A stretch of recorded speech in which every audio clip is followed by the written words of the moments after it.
I love this champion. I love the flow of the way he's made.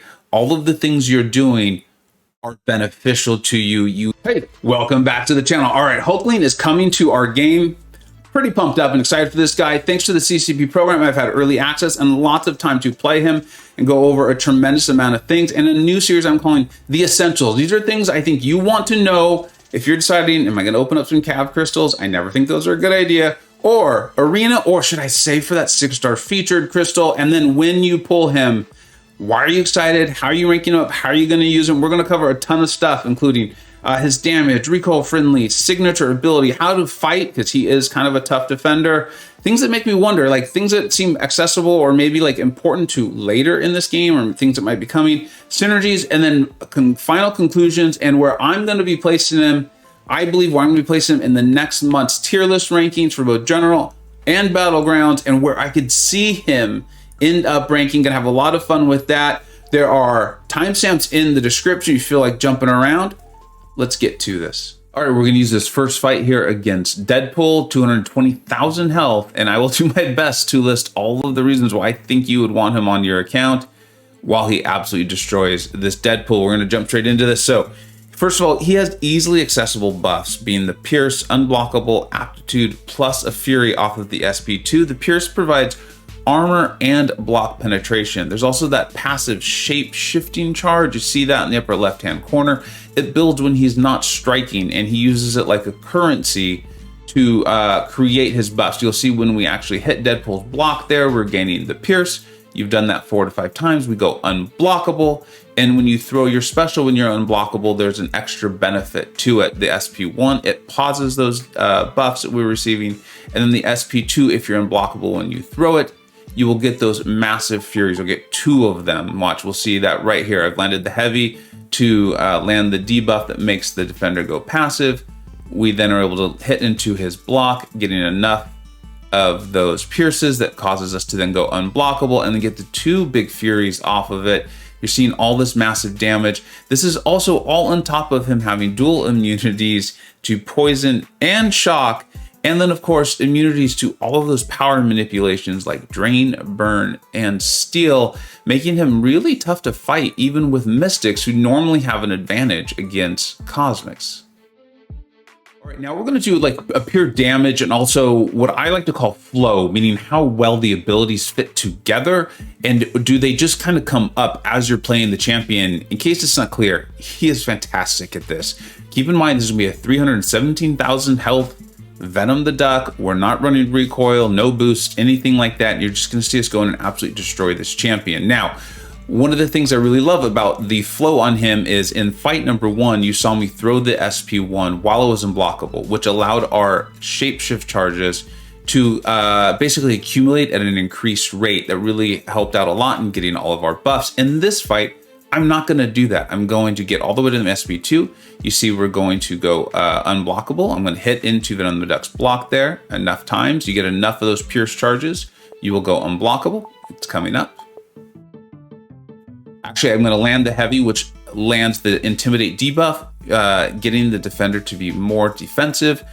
That gets you the opportunity to hit into their block, allowing you to get those Pierce buffs that we've been talking about. And then, of course, allows you to then go unblockable, throw your SP2. Look how quickly we're already back to our next SP2, getting these really big furies. The other thing I want to point out is, yes, you can go unblockable, which is awesome, right? A big deal. He's a great natural Penny Parker counter, which is a big deal in this game. But look at when we're hitting the buffs. Look at those. Those were 4,000 damage lights into the block. And that was with only, I think, 3 Pierce buffs at that time. So not only are you eventually going unblockable while you're doing this, but you're doing real damage into the block. I think there may even be a strategy there at some point where you intentionally don't go unblockable as we go on. 317,000 health in 50 hits. And then look at the time on this. I think it's going to be about a minute. 28 seconds, no recoil, no boosts.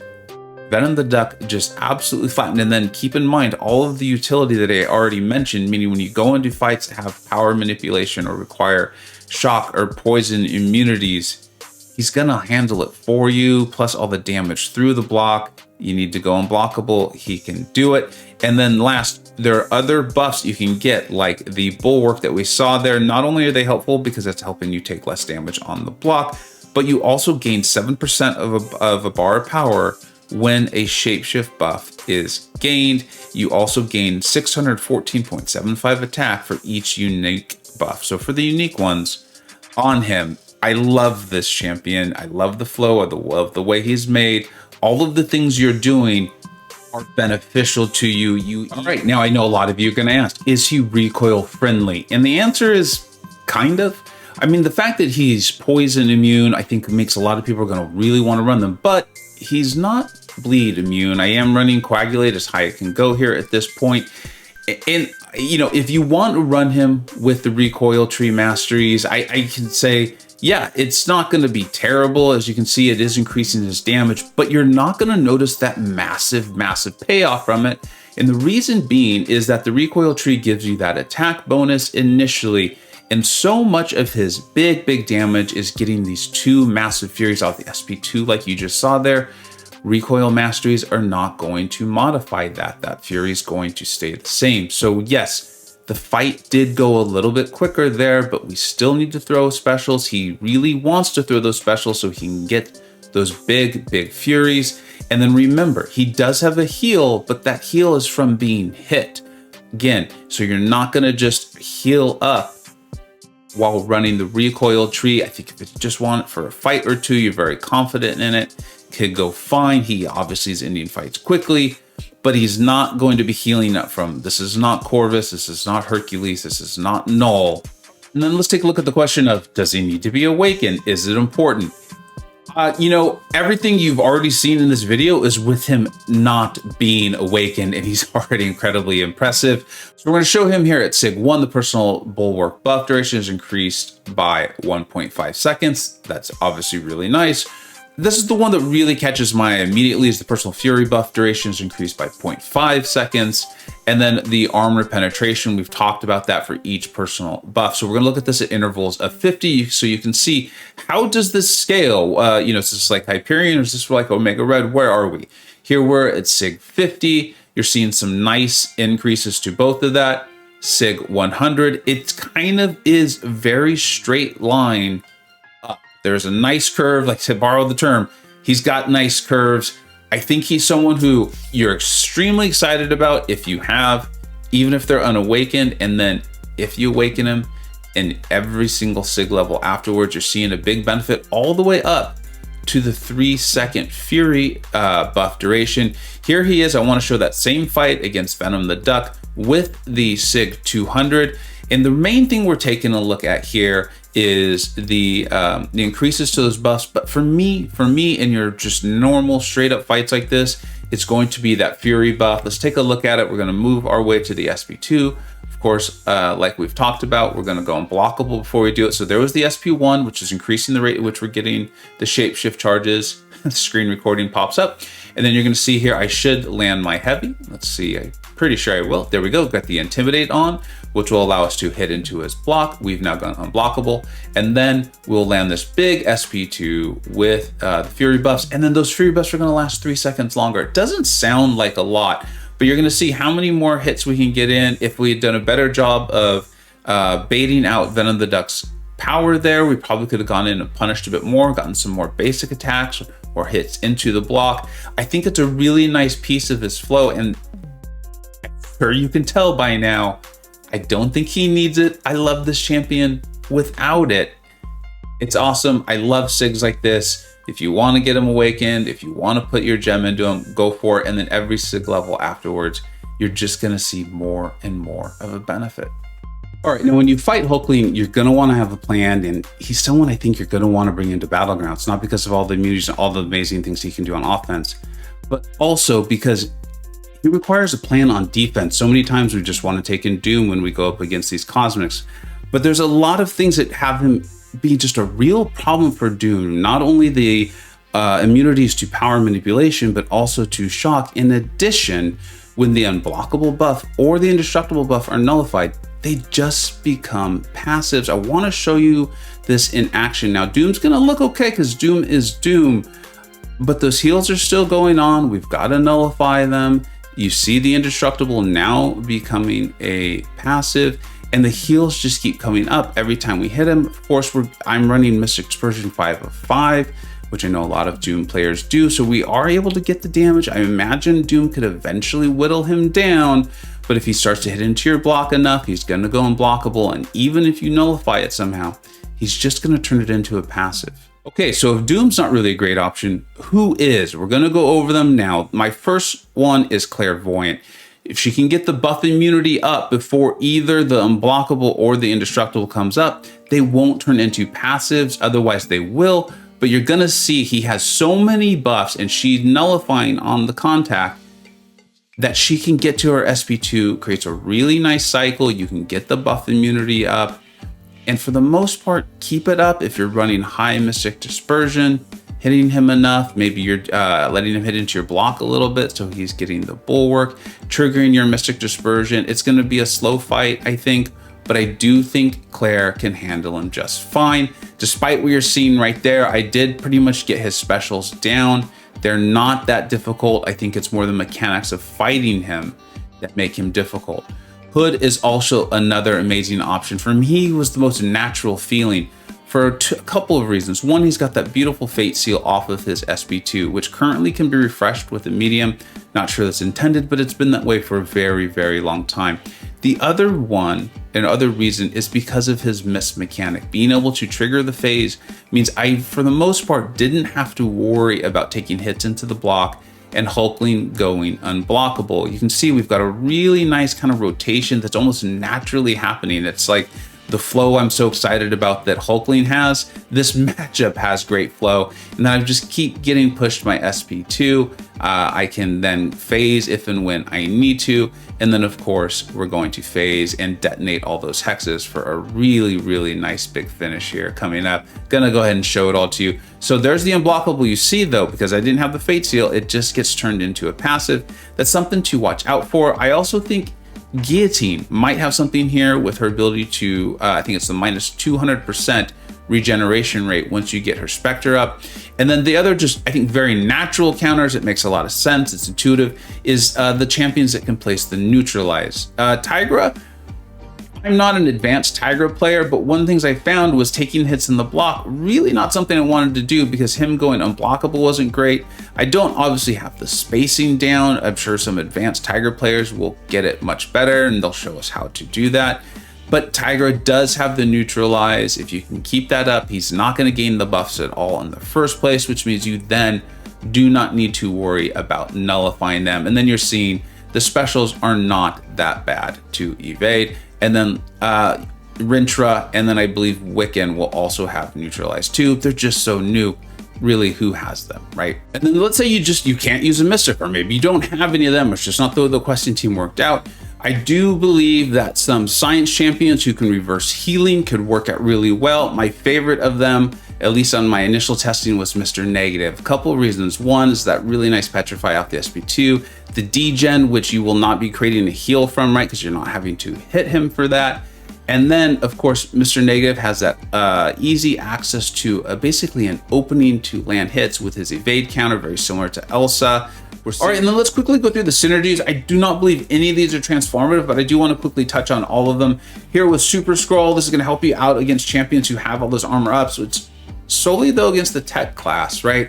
I think he's going to be just fine against tech as it is. He's got plenty of damage. So getting that Pierce buff to be a little more potent, I don't know. I'm not that concerned about it. I feel similarly here about the synergy here with Squirrel Girl, where damage is not this guy's issue. Maybe if you just need an armor break, if that's really important, the node requires it, the defender requires it, something like that. I could see it. Romance here with Wiccan. He being Hulkling does have that reduced combat power rate. We've talked about that a little bit. This is only really increasing it by 5% if you have the highest variety of each champion, but this just goes to all champions. More power means more specials. That's never a bad thing. Wiccan does look like he's gonna be more than all right too, so we'll check that out when it's time. Here with Captain Marvel, this seems really nice for her, especially getting her going in the very beginning. And then the more shapeshift charges is increased to 12. That's nice. There were times where I found like if I could have more shapeshift charges, then I'm getting more buffs, I'm getting into my rotation even quicker. But we've been over this. I love this guy's flow as he is unawakened. So again, you know, if you want to take in Captain Marvel, I think this makes some sense. The Prince and the Frog or Toad. Toad's great. And this would be nice for Toad. I don't know how often you're using him for his slow mechanic, but hey, it's there. And then the number of Pierce buffs need to trigger the unblockable. I could see that one coming into play. I could see scenarios or things where you're like, I want to get unblockable that much quicker. This is the one that I could see bringing in Toad, especially because Toad serves a great purpose anyway, where you really want to bring this along, get unblockable that much faster. You're concerned about your ability to get those buffs. And all of that. So, and then True Love here with Wiccan going stun immune, even though it does require the 3 Pierce buffs. I could again see scenarios where maybe this is happening where, you know, you're not getting unblockable fast enough. So going stun immune so you don't get auto blocked or something like that, or just being stun immune. Those of us who've played enough Herc know how helpful that can be on its own. And then the last one there is benefiting Wiccan, and we'll cover that in the Wiccan video. Okay, the things in his kit that make me wonder or interested, or things I think as we advance either in the game or as players with him, I think could become valuable. I'm very curious about them. One is this reducing incoming heal block duration by 2% flat, or 2 seconds flat. We already saw that being used against Penny Parker. I think that right there, it's already obvious. We can see that in various game modes. I get that. But I also know that Archangel and I think it's Warlock's heal blocks, the way they were titled or called in game was recently updated. It was changed. And so I'm wondering, is this a design space that Kabam's going to start to go into a bit more? Will this become more valuable than what we're seeing immediately right now in the game? And then the other one that's kind of more interesting to me, because I think it's as we learn to play him more and more advanced, is basically not gaining the shapeshift buffs, right? And hitting into block. And sometimes I started doing some real damage with that armor penetration, the block penetration, the potency of this pierce buff. But then that's also how you go unblockable. But there's possibly a way, very smart players are just getting more advanced with him, where you're not gaining your shapeshift charges, and therefore you're not actually going to go unblockable, and you're just doing all that damage into the block. Your opponent's not gaining as much power. Obviously going unblockable, throwing that big special too, not a bad thing, quite good. But maybe there's going to be node scenario situations and defenders that make you want to not actually go unblockable and just beat your opponent through their block. All right, conclusions and predictions. This is my general tier list. I put this out monthly. I think we're on like month 22, 23, 24. This is where I believe I'm going to put him next month. I'm gonna obviously have to talk to the rankings team, get their opinions and their advice, see how the community is using him. That's why we like to give a little bit of time. I usually start off very conservative. And for me, I feel like this is very clear where he's going to end up. If I was going to be like insanely conservative, I put him in super premium. I don't think he's going to be tier above all. I don't think so. But I would not be shocked if we end up seeing him there long term. But I think next month you're going to see him right there in between Cosmic Ghost Rider and King Groot. We went over the tremendous flow, the great damage, the dual immunities, adding on the immunity to all of that power manipulation. I like this guy. I like this guy a lot, and he is definitely going to cause me to want to start saving and saving very soon for that next 6-star feature. Let's take a look at the Battleground ranking. All right, and then for Battlegrounds, you know, for that, we obviously take into account a lot more how difficult they are as a defender. I think he's difficult. I think he is. I think you're going to want to make sure you have a very true counter, or you have a plan for a counter, right? Like we showed Mr. Negative there, and I'm sure the community will continue to come up with more. That's what I'm sensing with him. And then just being a natural penny counter, then also doing the damage. I think the thing that could really hold him back is his speed. And I think only that is going to be at the super high tier. Like we're talking top 100, 200 type of thing. Otherwise, you've got your penny counter, you've got some great damage and immunities. Then plus you have the immunities to the power draining, power manipulation mechanics. I love this champion. He is very, in my opinion, easy to play. I'm sure there will be some difficult to master portions to him, especially to attack different nodes, defenders, and that sort of thing. But I absolutely love him. Let me know what you think of two things. One, Hulkling, if you have experience with him or just based on this video. And then also, how did you enjoy this format? What are some things you wish we covered a little bit more, a little bit less? Just the format in general. Like I said, I'm trying this out and I just really want to continue on this format. I really do believe in it. I think it's helpful to viewers and honestly helpful to me in making sure I fully understand champions Thank you so much for watching. Take care. I hope you either learned something, were entertained, or even better, a little bit of both. Don't forget to like, subscribe. Thanks so much for watching. Take care.